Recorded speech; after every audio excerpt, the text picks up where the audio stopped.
Hello, this is Rousby Wolf. Today I'm playing a game called Scrap Mechanic. Though I understand that the game is in its infancy, it's already really fun to play.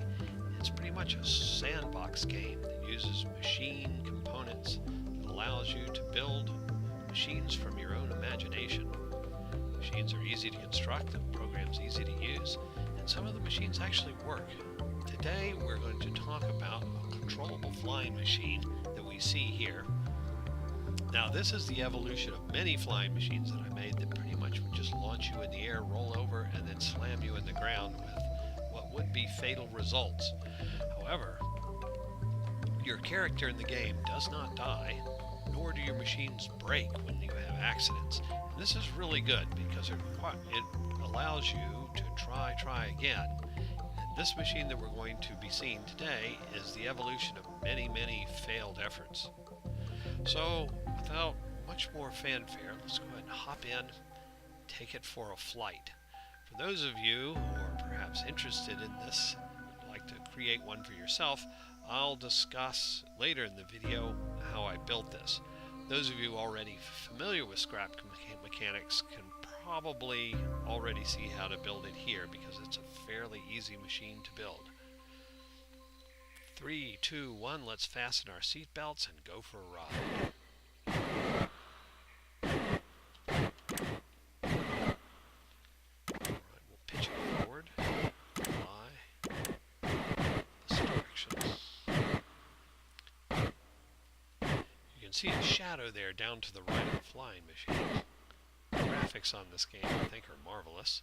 That shadow actually gives you a little help in determining your altitude. I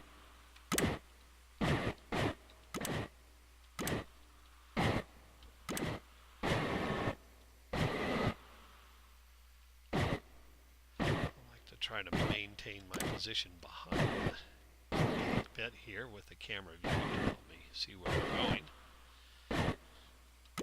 Though sometimes it's beneficial to sort of zoom around and enjoy the scenery. What I'm going to do here is I'm going to turn to the left here. Let's go fly over the mountain there that's centrally located in the world of scrap mechanic.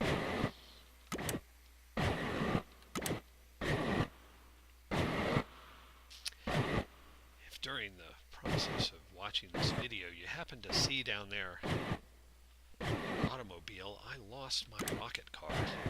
I left it somewhere and I can no longer find it. So if you happen to see it, leave me a message in the comments below. Alright, I tried to. This machine is not inherently stable. You have to constantly, well, not constantly, but you do have to correct for it tilting this way and that way. And I tried to build a machine that was stable with an autocorrect system, but it was so sensitive that it would sort of correct itself into an accident. It would get sort of frenzied. We're going to try a landing here. Okay, not so good. Well, it was a landing. It just wasn't as I intended. I happened to hit that post. We'll tell you what, while we're here, let me hop out. Uh-oh, I'm afraid I'm stuck. There we are. Let's hop out. Let's put the machine on a jack. Let's come over here where we can talk about it for a little bit, and we'll discuss exactly how this works for those of you who are perhaps interested enough and may want to duplicate it. I'm going to go ahead and put this jack here so I can stand on it.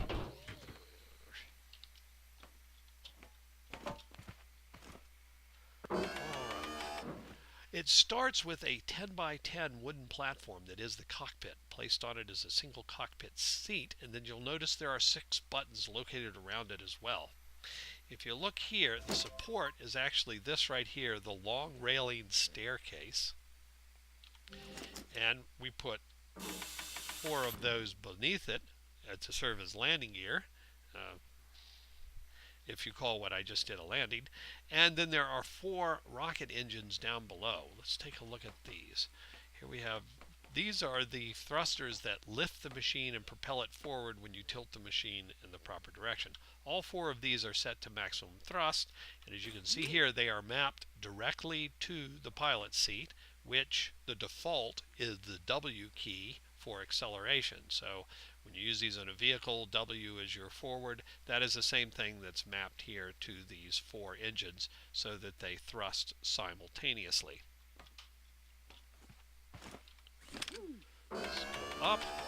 Located above the cockpit on, as you can see, 2 railings high, is another 10 by 10 wooden platform, and then there are 4 engines located in the middle of each side. Now notice these engines are flared out 45 degrees. You see there a controller. This controller is set. It does not have to be turned on with a switch, because notice 45 degrees is set here in all 4 engine positions, and then the controller is mapped to the bearings. You can see the bearing right here between this block and the block that supports the engine, so that at all times this bearing is held at a 45 degrees, which allows our engines to be held at a 45 degrees. These engines are nothing more than pulse engines that will tilt the flying machine one way or the other, and as you can see, they are set here to half thrust. Let's go down a little bit. These engines are also mapped to the seat.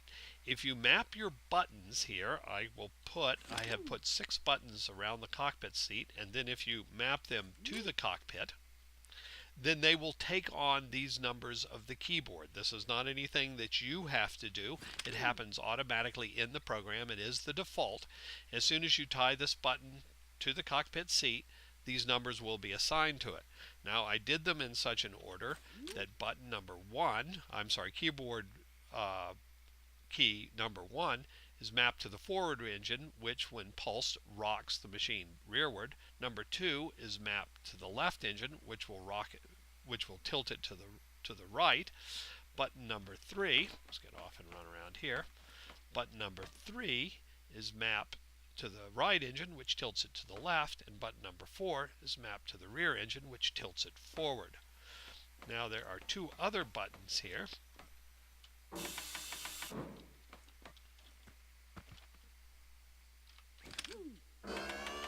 These 2 buttons in the front now, if we look at them, they are 5. 5 is mapped to a horizontal engine here in the rear, which is pointed to the left. When the button 5 is pushed, it rotates the machine counterclockwise as viewed from the top.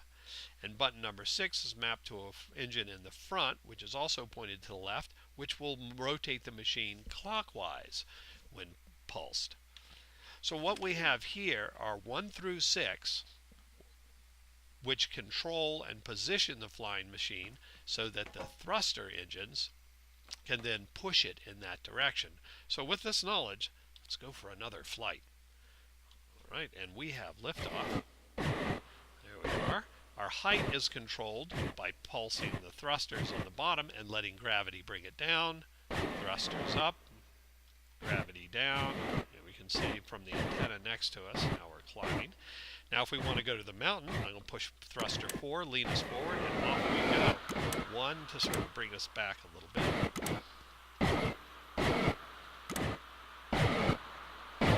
And then to straighten up, we'll do this one. Get a little bit of altitude there. Oh, tree! There we are.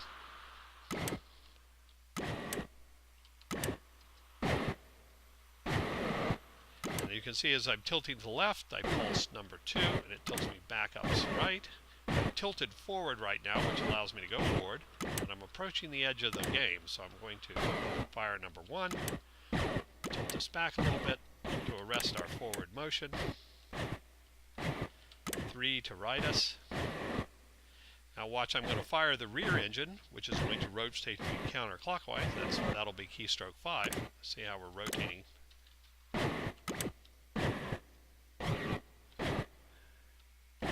There's a nice level spot. Let's go for a landing, shall we?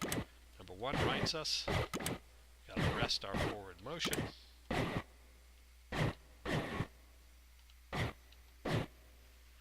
And landing. There it is, a controllable flying machine. If you enjoy it, I hope you make one for yourself.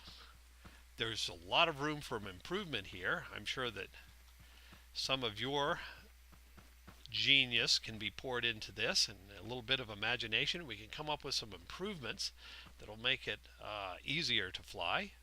maybe more fun to fly. Please, if you have any comments or ideas about how to modify this to make it better, please leave them in the comments below. I hope you enjoy this, and I hope you have a lot of fun with it. Have a good day.